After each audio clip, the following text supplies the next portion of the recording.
In both healthy people and people who are mentally unwell, self-states are transient. They're not permanent. As you may recall, self-states are reactive to environmental cues, changing circumstances, new people in our lives. So self-states are there to respond appropriately to the changing parameters of one's ecosystem or habitat. Therefore, they are transitory. Self-states change all the time, like a river in flux. Self-states, therefore, are state-dependent. They are not trait-dependent. They're not permanent. They're not hereditary. And today I would like to discuss the difference between these two. State-dependent behavior is a set of actions that are affected by one's emotional state, usually, but also sometimes by cognitions. So, if you say something hurtful to another person while you are angry, you are displaying state-dependent behavior. You're not angry because this is your trait. You're not angry because you're always angry. You're not angry because you are an angry person. You're angry because something has happened to unsettle you, to discomfort you, to provoke you. You're angry because the state of things has changed. So your anger is state dependent. But anger and similar reactance or reactivity are only one aspect of state dependency. Many things are state dependent. For example, there is state dependent learning. That is, learning that occurs in a particular biological or psychological state. And this kind of learning is recalled or brought to memory much better when the individual is subsequently in the same state. So if you have learned something in a highly specific environment with highly specific circumstances, embedded in highly specific events, in a specific sequence, the specificity of all these is the state. When you find yourself in a similar state or a state that is reminiscent of the previous state, your recall, your memory would be much stronger. You're much more likely to remember the things that you have learned when the first state has taken place. Recall may be diminished when the individual is in a different state. For example, when we train rats to navigate a maze while under the influence of a psychoactive drug of some kind, phenobarbital or whatever, they don't run it as successfully without the drug. It seems that they associate the task, the learned task, they associate the learning with the drug. When they're not given the drug, their recall is compromised. They're much worse at negotiating the maze, but given the drug and the memories float back and they're able to navigate the maze much better. This is also called dissociated learning.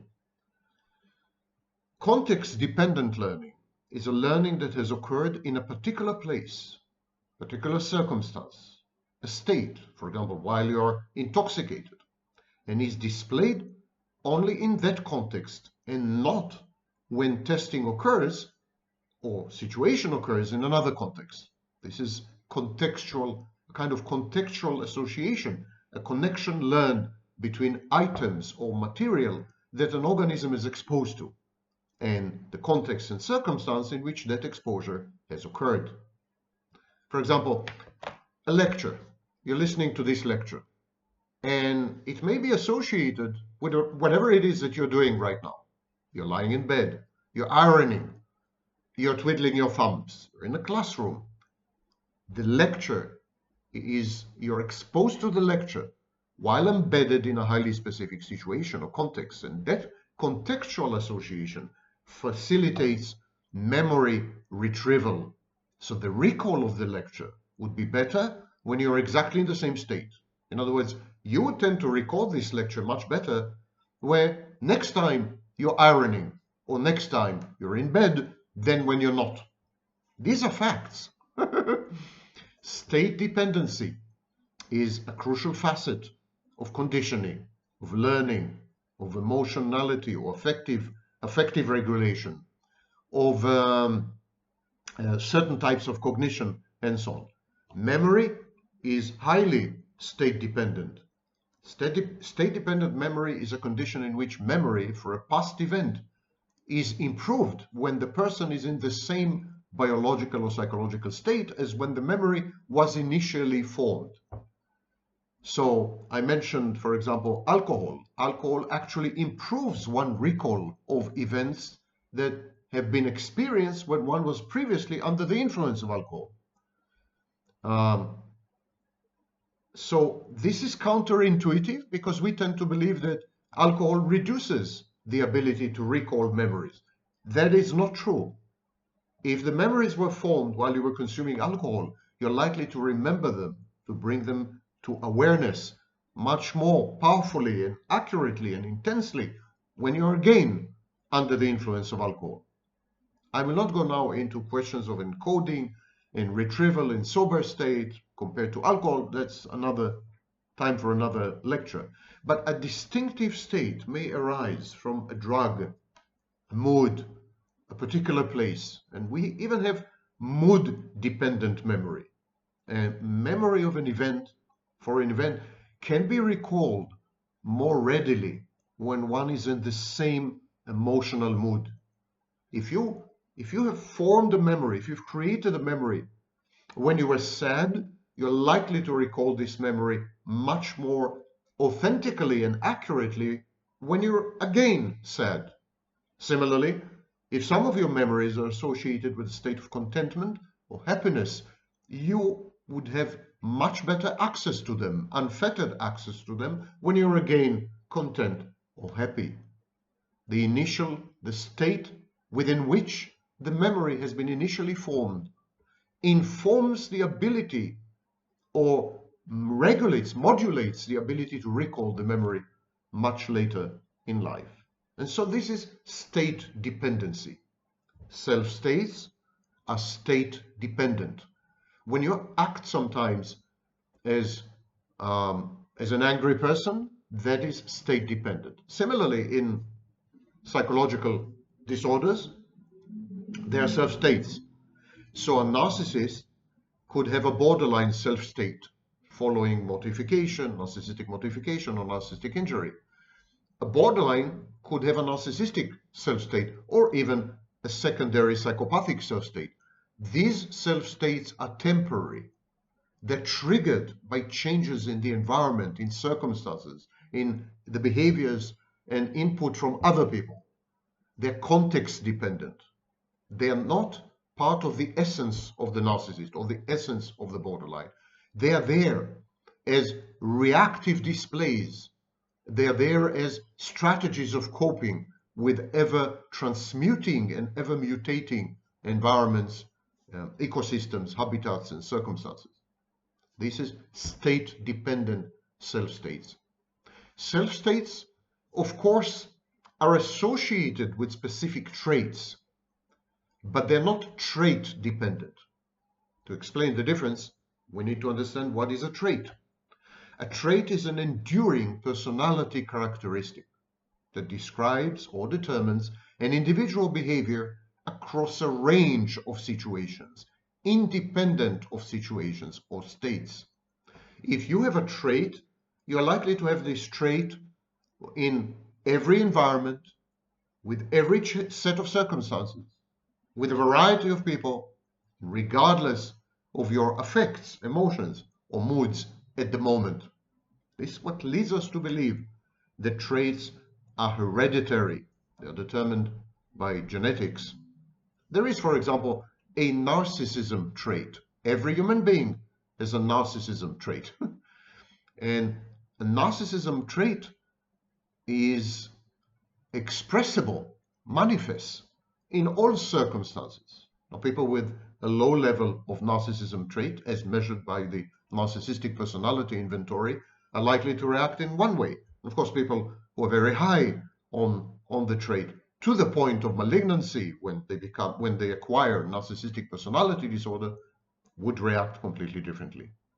In genetics, a trait is an attribute resulting from a hereditary predisposition. So we all know we're all acquainted with physiological traits such as hair color or facial features, but psychological traits are similarly determined. All traits are organized. They don't appear individually. They are within clusters, and these clusters interact with each other in a hyperstructure. Trait organization is the way in which an individual's personality characteristics are related and comprise a unique, integrated whole, whose appearance we call personality. There is a whole theory about traits, or actually multiple theories about traits. And these are theories or approaches that explain personality in terms of internal characteristics that are presumed to determine behavior. We have, for example, Allport's personality trait theory, Cattell's personality trait theory, five-factor personality model, and so on and so forth. These theories are reductionist in the sense that many of them ignore the environment, ignore personal history and upbringing, ignore contextual triggers, which is a mistake in my view. Let's, for example, try to understand a trait in terms of something you're all acquainted with, anxiety. There is a trait of anxiety. It's the proneness to experience anxiety, how prone you are, how likely you are to experience anxiety. People with high trait anxiety tend to view the world as more dangerous and hostile or threatening. People with low trait anxiety view the world more neutrally or even as non-hostile, as a beneficial place, as a non-threatening place. And so people with a high trait anxiety respond with state anxiety to situations that would not elicit this response in people with low trait anxiety.